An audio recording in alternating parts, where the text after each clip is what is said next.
Okay. Then I think we'll start. It's gone some hours since we woke up this morning, so I think it's about to close this session as well. But we will have an interesting hour ahead of us. My name is Terje Søviknes. I'm the Minister for Petroleum and Energy in Norway, and it's a pleasure for me to welcome you to this side event on CCUS. Earlier today, a CCUS initiative was launched under the Clean Energy Ministerial. This initiative would strengthen the framework for public-private collaboration on CCUS. We want to increase momentum on the importance of CCUS as a viable CO2 mitigation option, facilitate diffusion of knowledge on technologies, regulations and policies, and lead to strategic partnerships to accelerate both near and long-term investments in CCUS to advance global deployment by making it more competitive. It's appropriate to do this here under the CEM, the Clean Energy Ministerial, where CCUS will be placed firmly in the context of broader clean energy strategies. We continue to build on the initiative Fatih Birol at the EIA, started with the EIA's CCUS summit last year. I don't have to remind you of the important role CCUS will play in our common efforts to reach the global climate change goals. It's time to step up to the challenge and develop the technology we know we need to reach our targets. When risks are high, industry will look to governments for risk alleviation. If CCS is to be rolled out on the scale needed, industry and governments must work together to find solid business cases for CCS or CCUS. Our roles are different, but neither of us can do this alone. Further down the line, industry will have to take charge.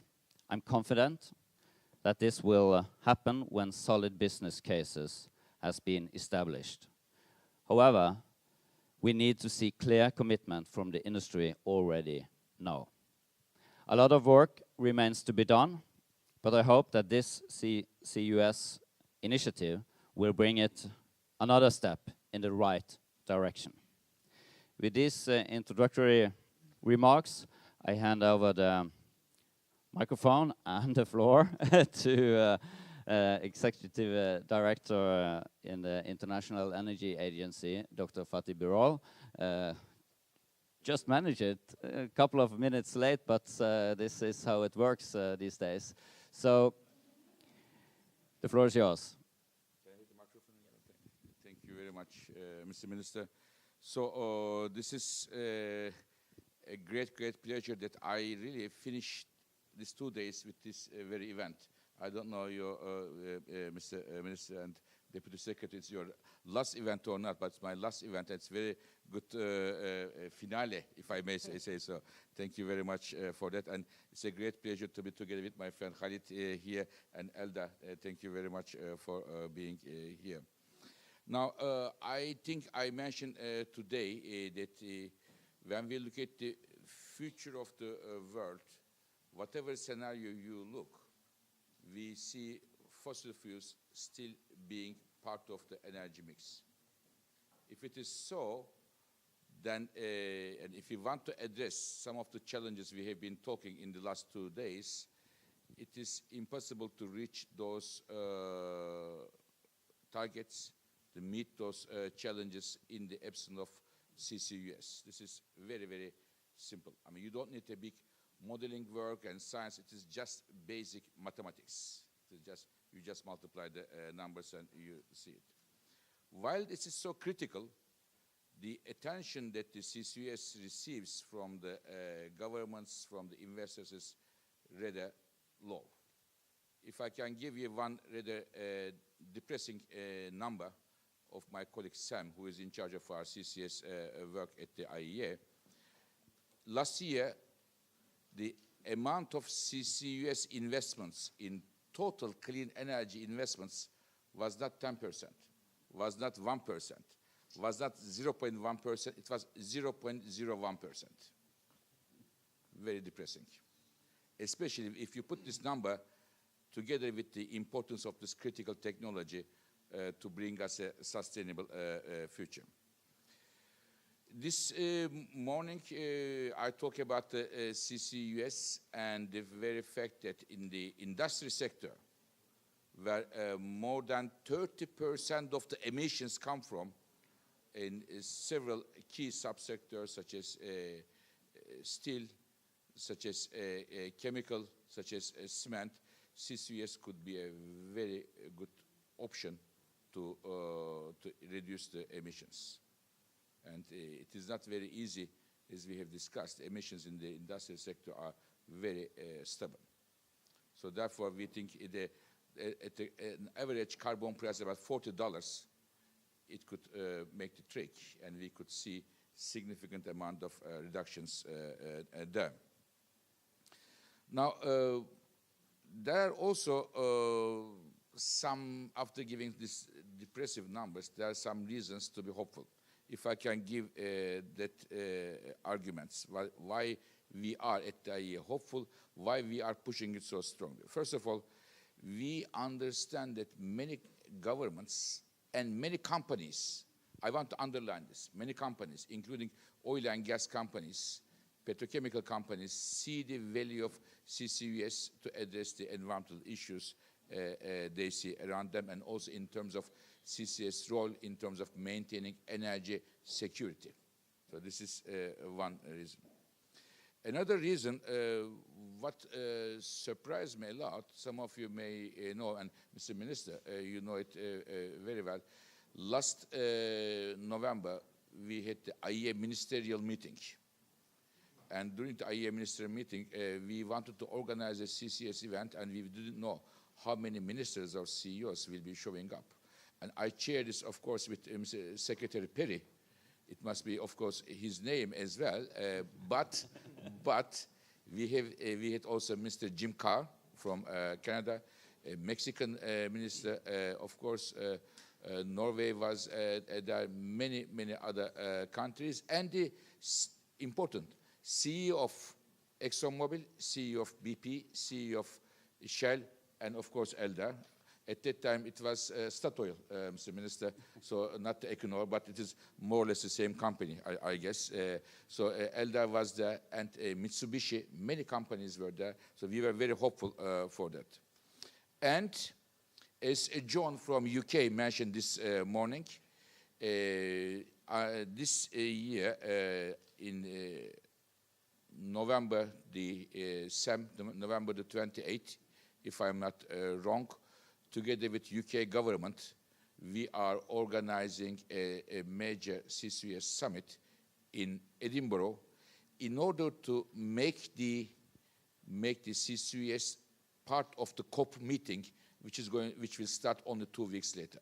So with the CCUS summit in Edinburgh, we want to give the signal to all COP delegations in Poland that CCUS is a part of the solution.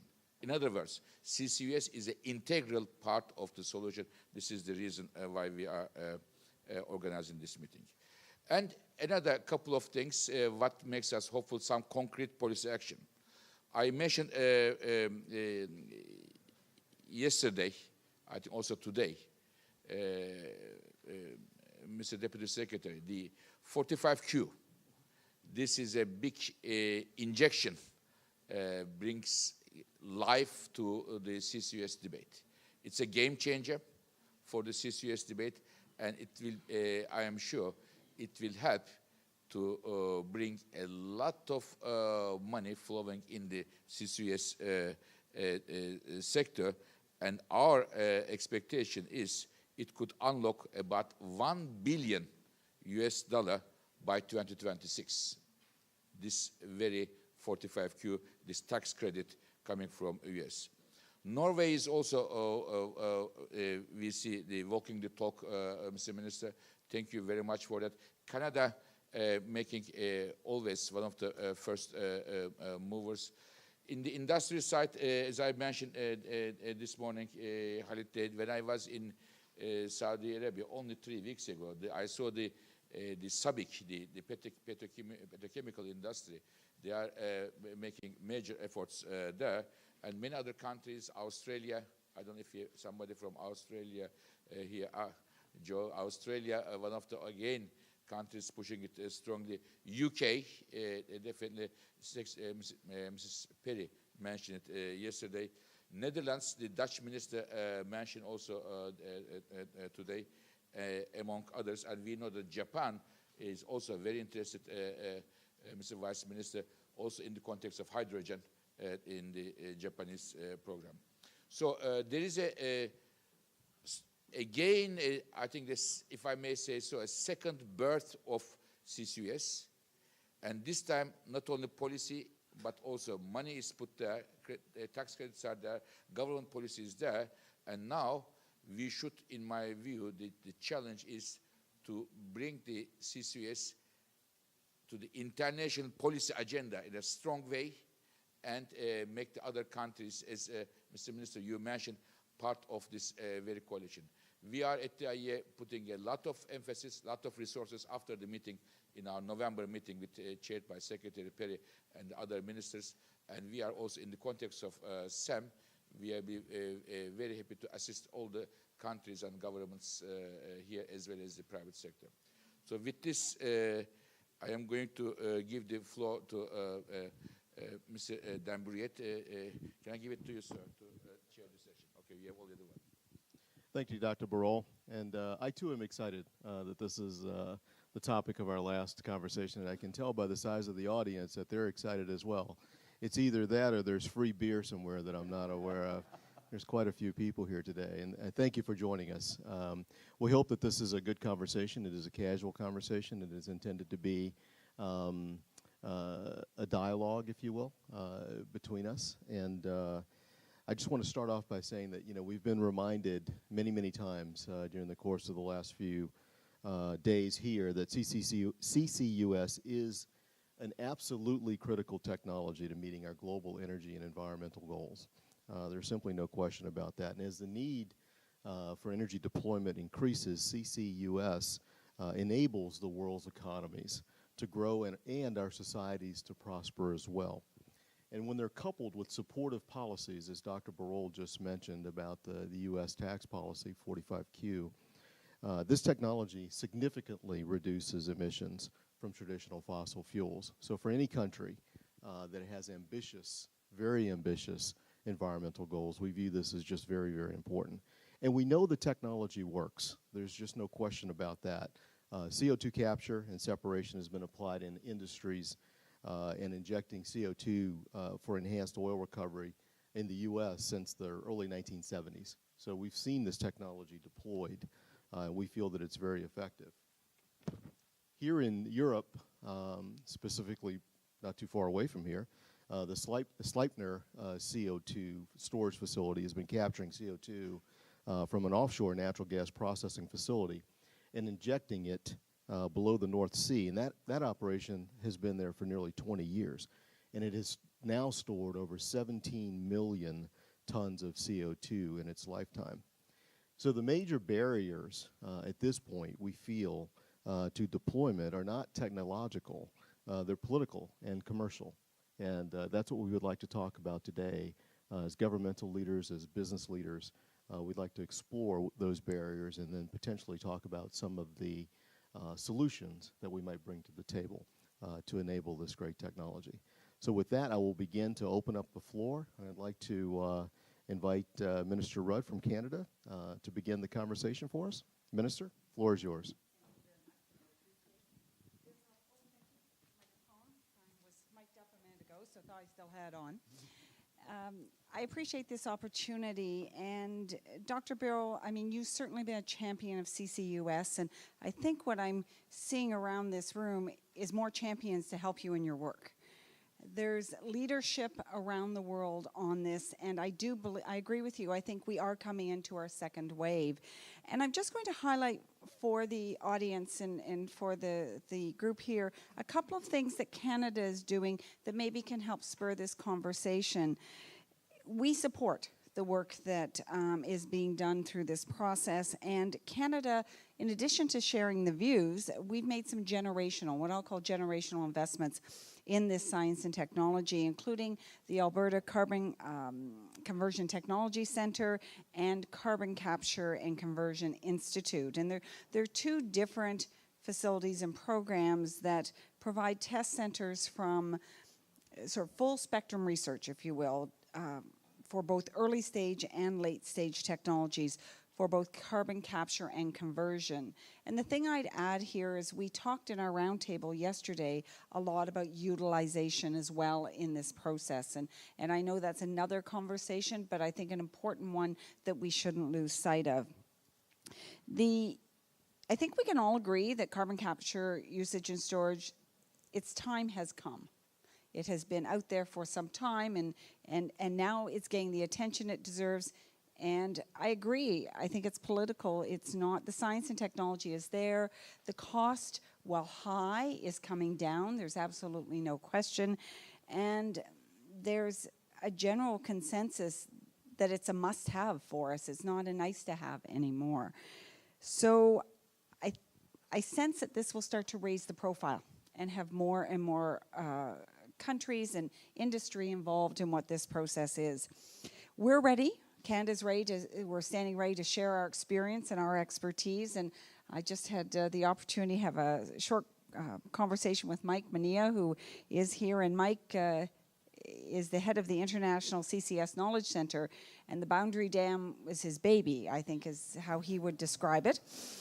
And the mission of the Knowledge Center is really to accelerate the use of CCUS, which is what we're talking about, by sharing all those lessons that we did learn from Canada's Boundary Dam, and where, just for your information, more than 2 million tons of carbon have been captured.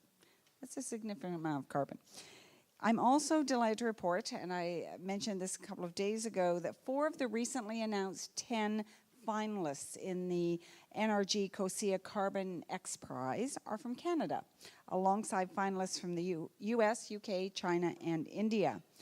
And we look forward to welcoming 5 of the finalists in the natural gas stream of the Carbon X Prize to the new Alberta Carbon Conversion Technology Center. So as they go through this process, the 5 finalists are able to come and test out their modalities and their processes, which I think is very exciting, a real-life opportunity. So as the world looks to a lower carbon future, we know that CCUS will play a critical role. And I think by reimagining what that looks like, we are going to be able to help industries do what industries want to do, which is lower their carbon footprint and contribute to a cleaner economy. So I thank you very much for the work that you're doing and look forward to hearing from the rest of the folks around the room. So thank you. Thank you, Kim. Thanks for that. I understand my colleague from Japan. Sir, the floor is yours. Thank you. Thank you very much. I'd like to take this opportunity to thank two chairs, Minister Sobiknes and Mr. Birol, and moderator Mr. Brouillet, for leading the establishment of CCUS initiative. I also express my sincere appreciation for the special effort of the host countries of this side event.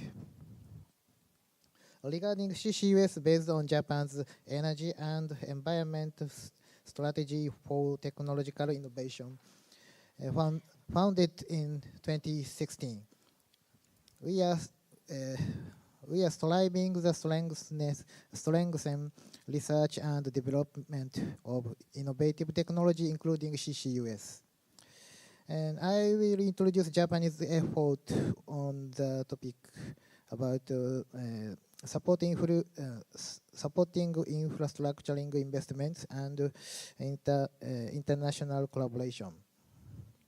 The Petronova CO2 EOR project in Texas, USA, which began operation in 2017, is utilizing capture technology developed by Mitsubishi Heavy Industries, which is attending today. The US DOE provided a grant for a project, and the Japan Bank for International Cooperation, or JBIC, is providing finance along with Japanese private banks. The Petronova project is an ideal model of CCUS project, which was realized by the cooperation between the government, industry, and the financial sector of Japan and the US.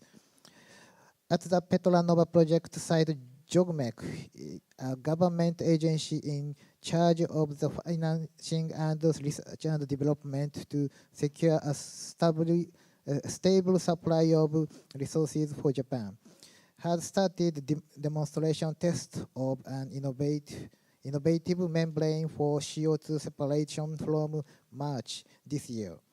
And we have been informed that the test is proceeding successfully.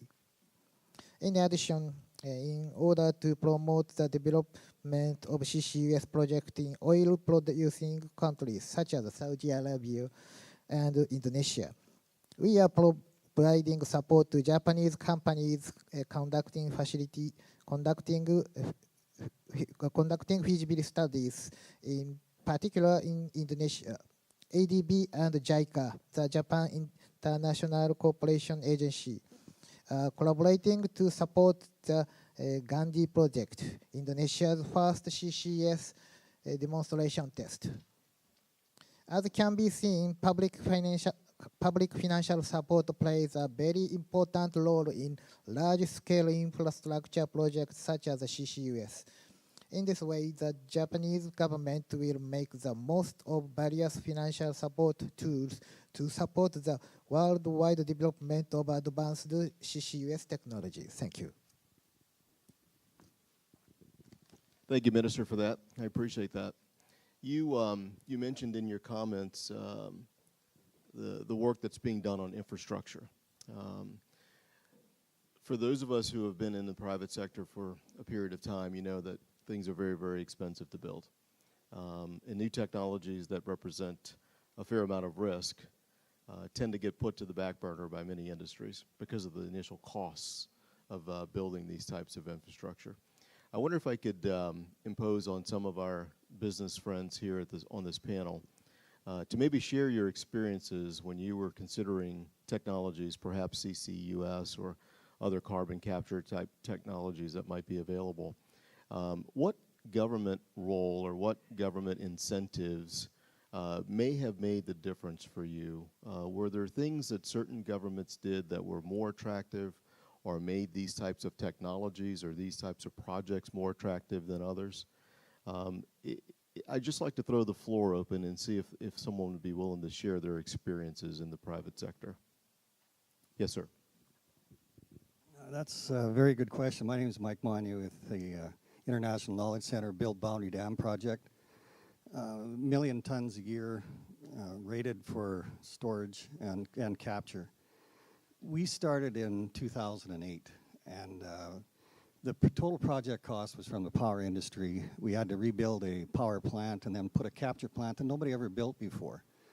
And there were some tough decisions to be made. The good thing is we had good regulation and policy in our country, which helped. Secondly, we had $240 million from the... Sir, before you go there, you said good regulation and good policy. Right. Give us a little snippet of what that looks like. Emission regulation. We had, the Clean Air Acts in Canada, also in the province, water regulation, storage, because of the high density of oil and gas. We had excellent regulations for the safety of pipelines, excellent regulations for the storage of the CO2 in reservoirs. So really it gave the public confidence to go ahead. But kind of come back to the government. Sorry? Sure. $240 million, which is a lot of money. Our total project was $1.5 billion for the power plant and the capture plant. But without that 240 million, we probably couldn't have done some things which were critical. One is we did 3 FEED studies for $60 million, which you typically don't do. You do 1 FEED study. But 3 FEED studies allowed us to look at technologies that we evaluated. So we went from every technology of oxy-fuel to a post-combustion system, which we chose. Without government support, these big plants do not get to be a first mover. They just can't get escape velocity. So governments played an important role for us back then, and they will play an important role in the future because these plants are not common. It's just that now that we built this thing and we operated it for 4 years, we've made so many mistakes because we didn't know what would happen when you put all this equipment together that nobody has ever done before. But we become very educated, and we are going to share that with the world, so nobody else has to go through what we did. But without the government support, Boundary Dam would not exist. Right. That's good to know. Thanks for sharing that. Sir, you want to add? Yeah, on that specific question, I can't resist talking about the Norwegian experience. The minister is here, but we've been on the business side of that. So we have mentioned a number. You mentioned a number, 17 million tons. Actually, 23 million tons for more than 30 years. And it's more than one project. It's also the Sleipner LNG project. So it's a long story of how we can actually, store in a safe way CO2 as well into the reservoirs. So from a government perspective, this goes back to one of the things that I see longer term as the most important driver. Is actually when usage is good, that creates revenues. But I think it's not enough. We need simply and that's what we have in Norway, an effective tax on carbon emissions, which has been an essential, driver to also include and shape these projects. So that has really been the single most important factor to drive us to develop these kind of projects. And then I would say technology advancements, early technologies, research. The government has supported a technology center at Mongstad for many, many years, which is so important not only for the Norwegian part of this business, for many global players that test technologies on that center. And then we are shaping a new project in Norway, and that's maybe another dimension which is so important for government. That is, orchestration. I use that word because these are long, complex value chains, at least if you want to build this at scale.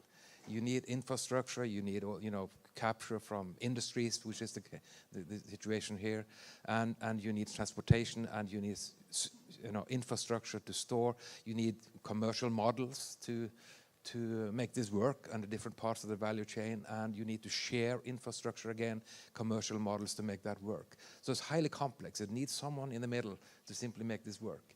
And obviously on top of that, a lot of collaboration between industries engages, places where we can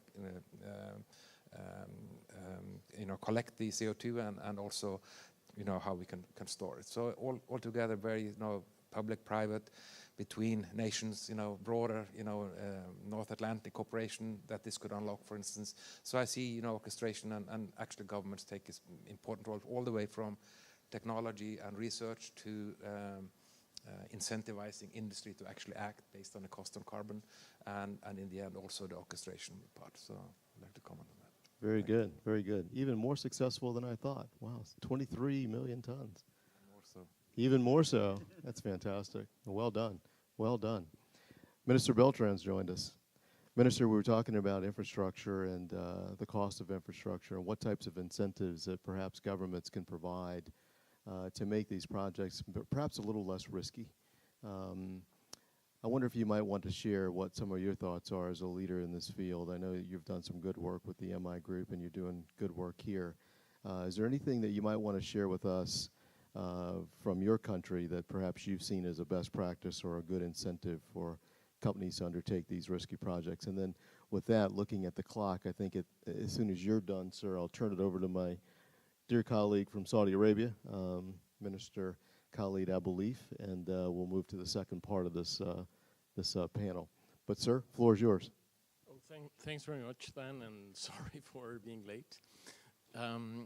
What we are doing in Mexico right now is launching a network of experts focused on capacity building, on different steps of the value chain, focus in developing a master's degree to understand what are the challenges, again, from the technical viewpoint, and train people to perform the day-to-day operations.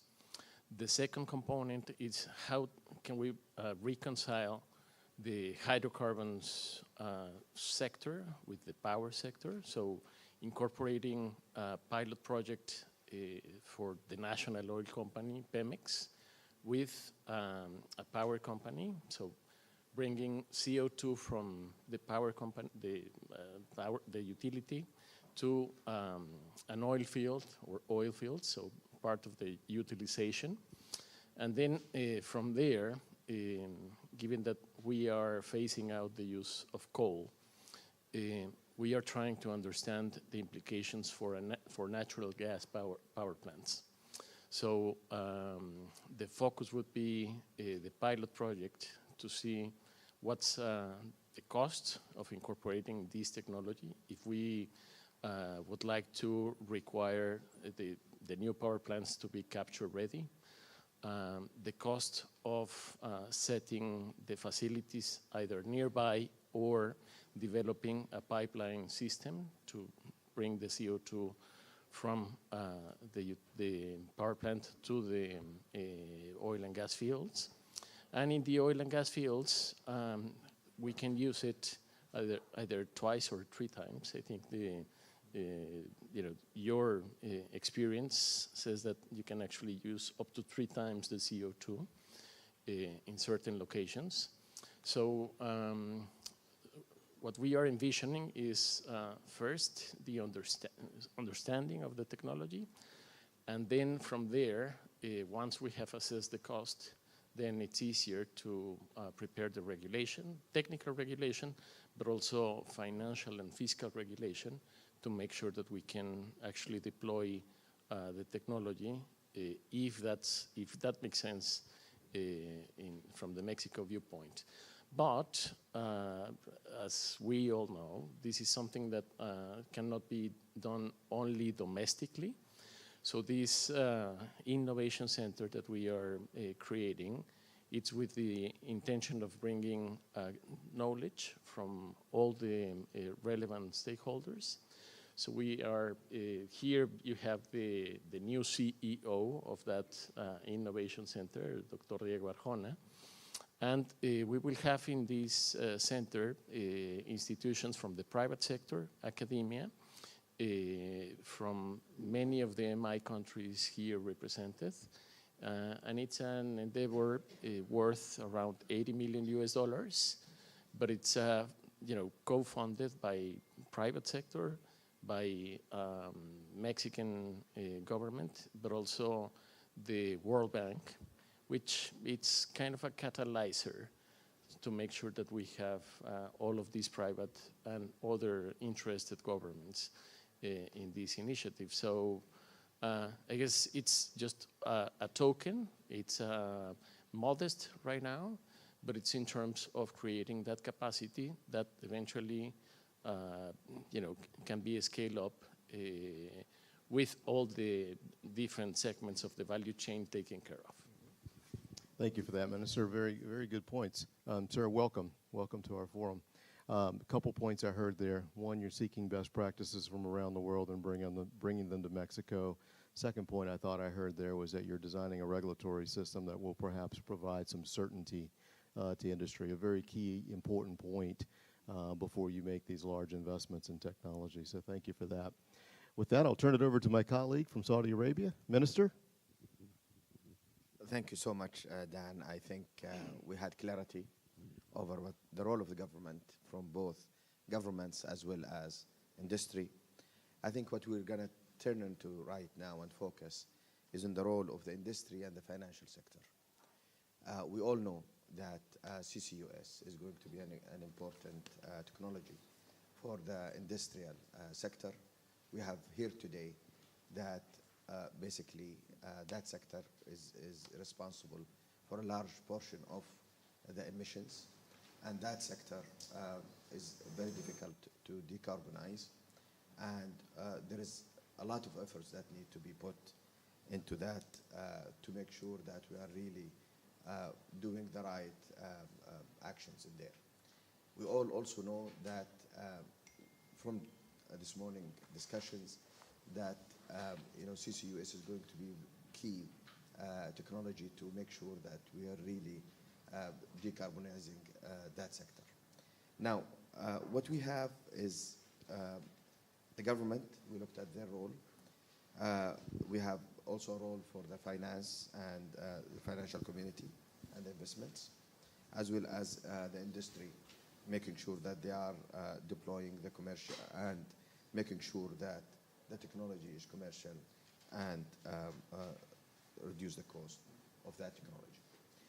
I have many questions here with me, but basically let me start with first with Charlene, because for a company that has been handling and utilizing a lot of CO2 in the past, we would like to see the challenges, and just if you draw the pictures for us. Sure, sure.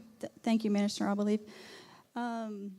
As the world's largest enhanced oil recovery company, Occidental Petroleum stores approximately currently 18 million metric tons a year.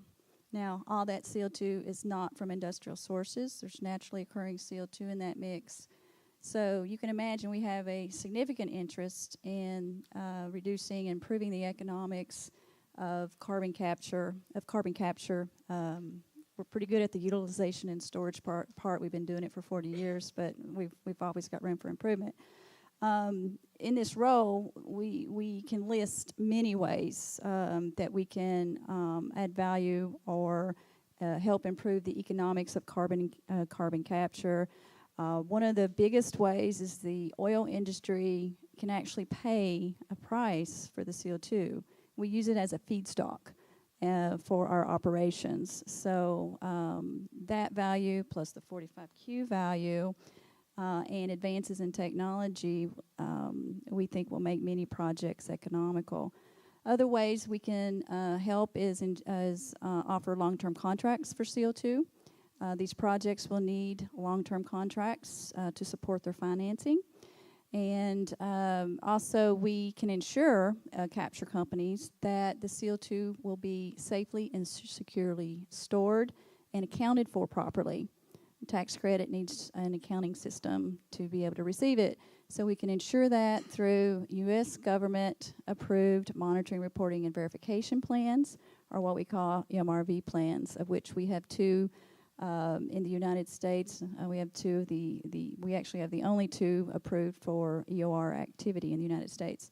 Other areas that we have expertise that can be shared is in the transportation part.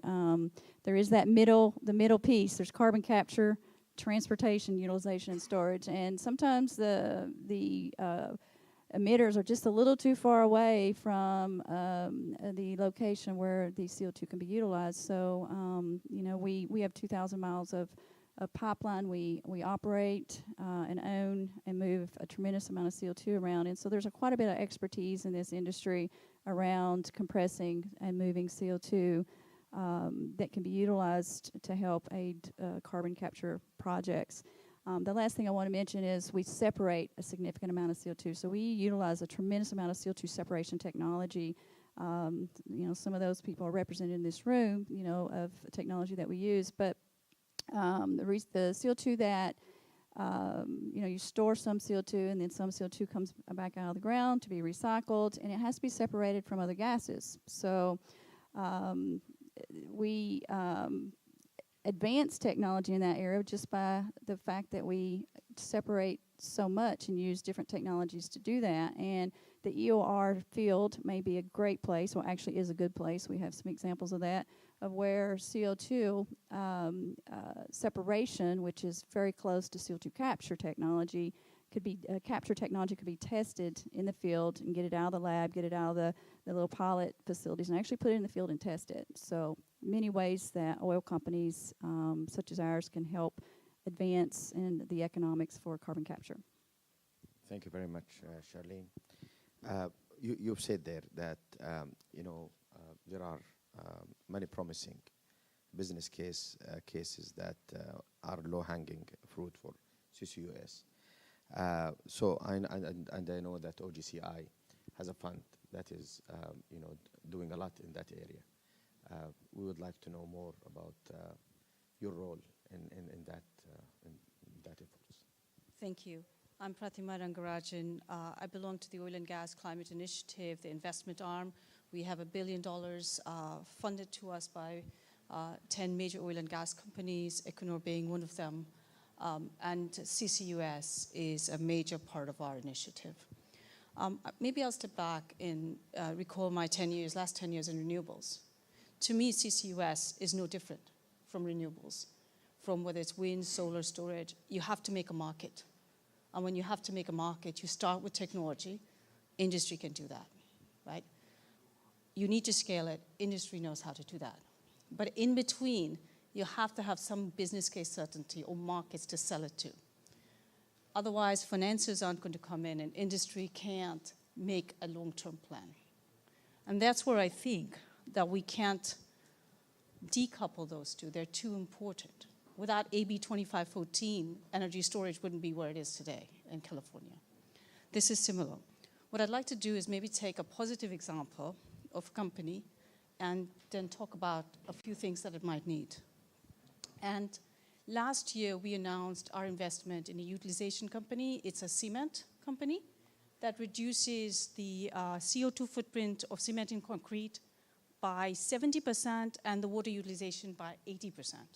Which is pretty big for cement, about 7% global CO2, somewhere between India and Russia. But if you look, and what's most important about this company, I think, is that it's cost effective. This new technology is the same price as Portland cement, which is used ubiquitously for over 100 years, right? So it doesn't have to be more expensive.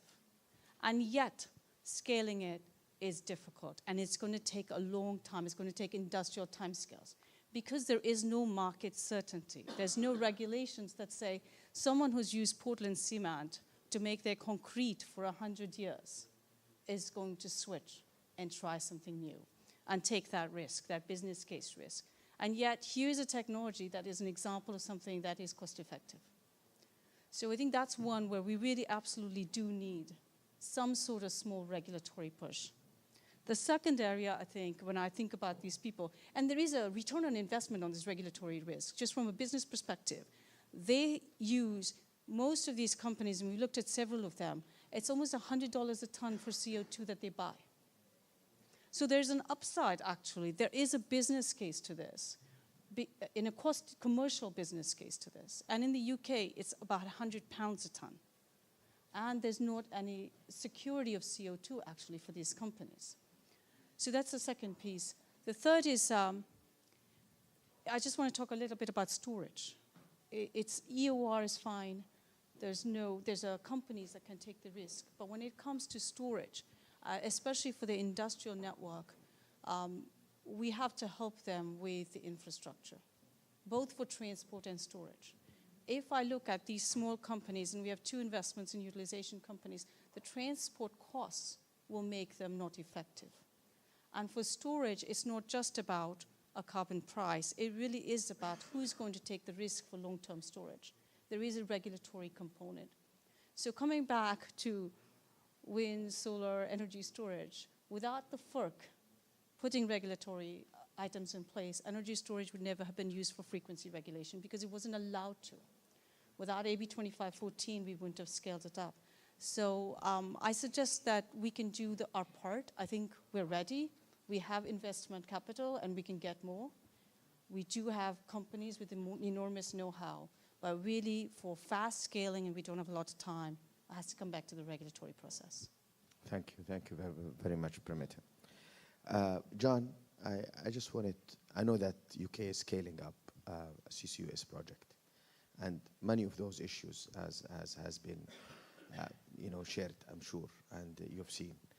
Is there anything you want to share with us on that regard? Thank you. I think the main thing in that area is, as I mentioned earlier, we have had a couple of unsuccessful attempts, which has highlighted to us not so much regulatory, but business and financing barriers that come into play when people go forward.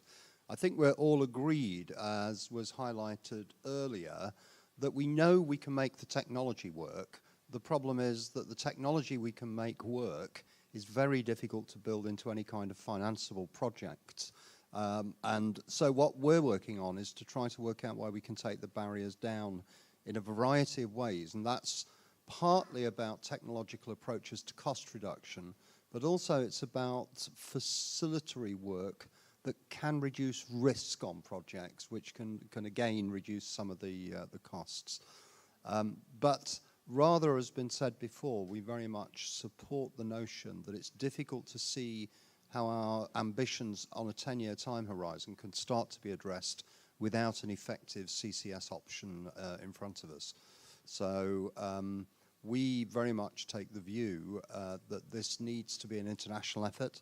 I think the comments on information sharing we very much welcome.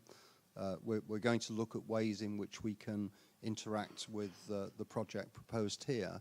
And I think the real issue, as we discussed earlier today, is how do we make sure we provide additional value-adding activities which don't duplicate or cut across those things being done under existing schemes?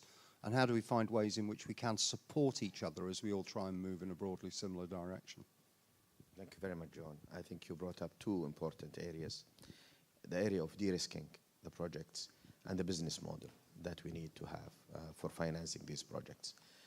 So anyone in this side would like to take up those two issues? Please. So I'm from Mitsubishi Heavy Industry, and as a technology provider for Petronova project, Mitsubishi Heavy Industry continues to challenge cost reduction for both CapEx and OpEx as well. And also that we are improving the capture technology to enhance efficiency. So new amine solvent will reduce OpEx. And also for long term, we will develop innovative technologies such as membrane. This is first thing that I want to respond to the agenda. The next thing is that what are the most promising business? Currently, only EOR is the commercially viable business. But if we can, and we have the technology, but we are looking for the big CO2 user. And I think that the private and public sector collaborate, but also we want to invite the academic sector to look for the CO2 user. That's the second point.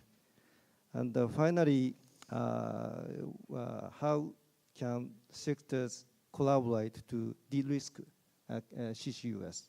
One thing I want to point out is that CO2 pipeline, as you mentioned, it's a similar thing for the value chain. If the public sector construct and operate the pipeline, it will give the CO2 emitters and the CO2 user the flexibility. So this is what we are thinking about. Thank you very much. Eldar, you wanted to add to this?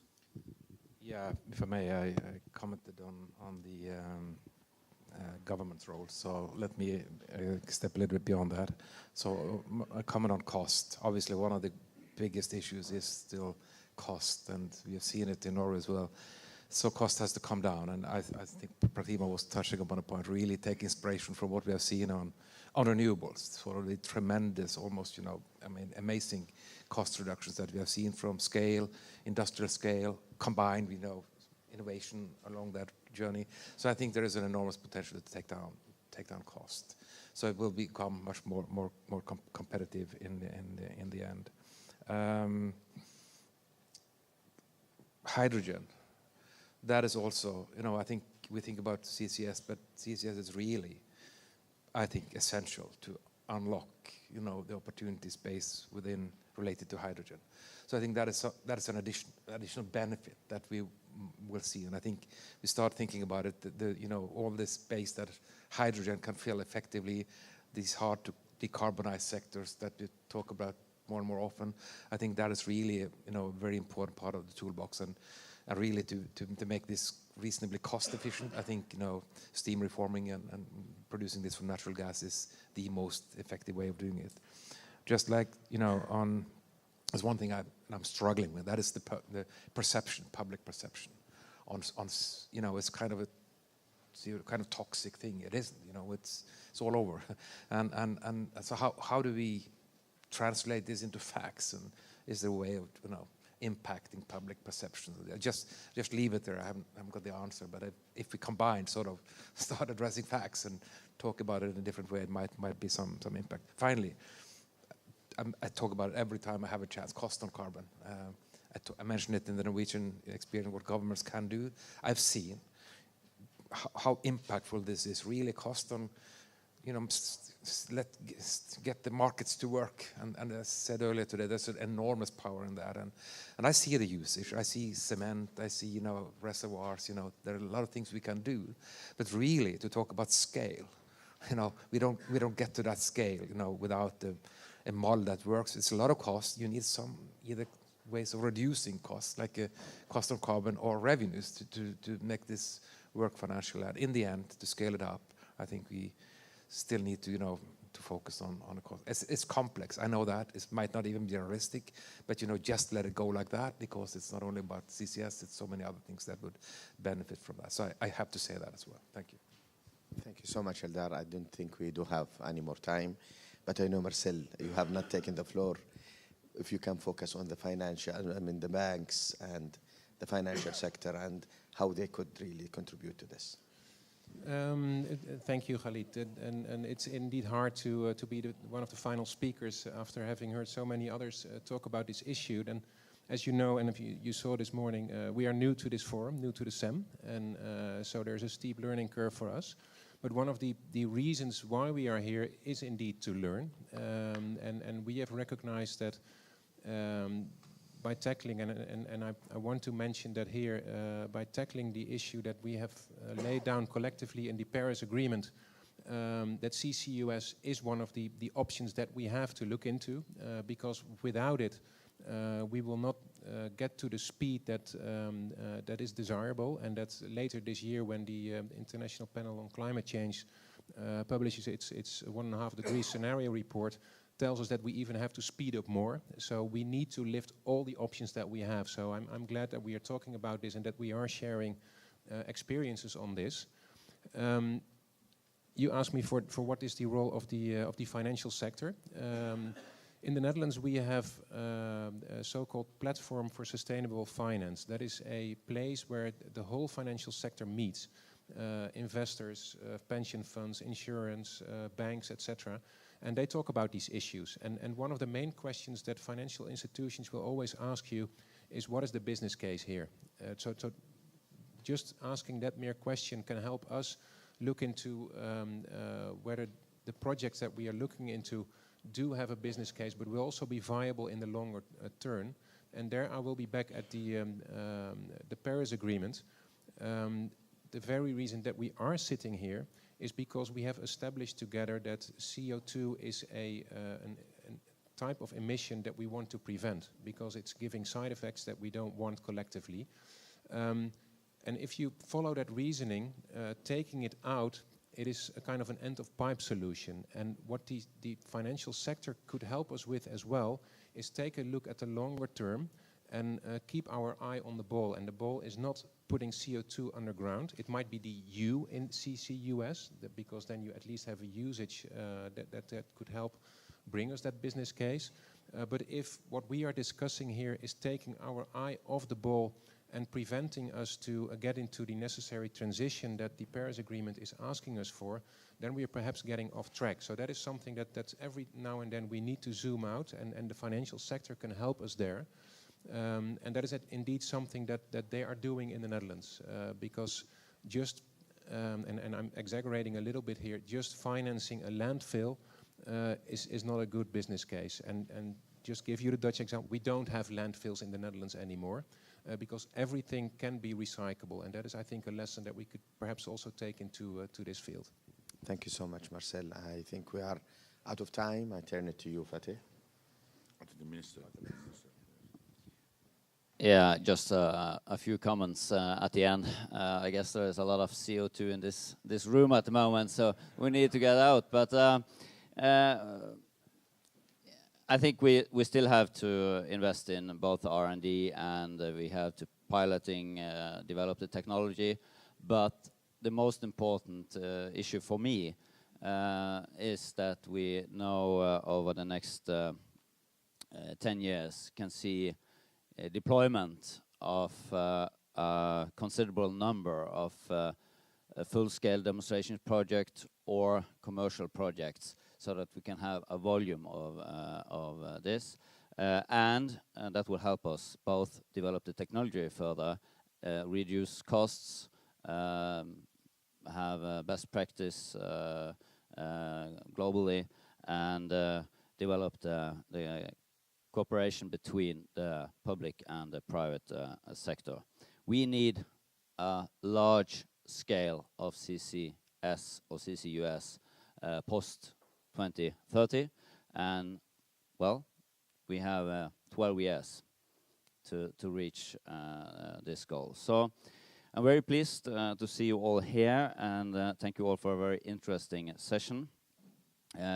Present here today, we have a great group of ministers, business leaders, and experts on CCUS. It's a good start, and you have all taken in this room here today, 24th of May 2018, a leadership on CCS, CCUS, and as Fatih mentioned, perhaps you have been a part of the second birth of CCS here today in this room filled with CO2. So think about that when you leave, and we'll meet again, and we'll make a great effort to make this technology be scaled up to the level it deserves. So Fatih, at the end, you want to say something? Say something. I agree with you, Mr. Minister. Okay. That's perfect. That's good.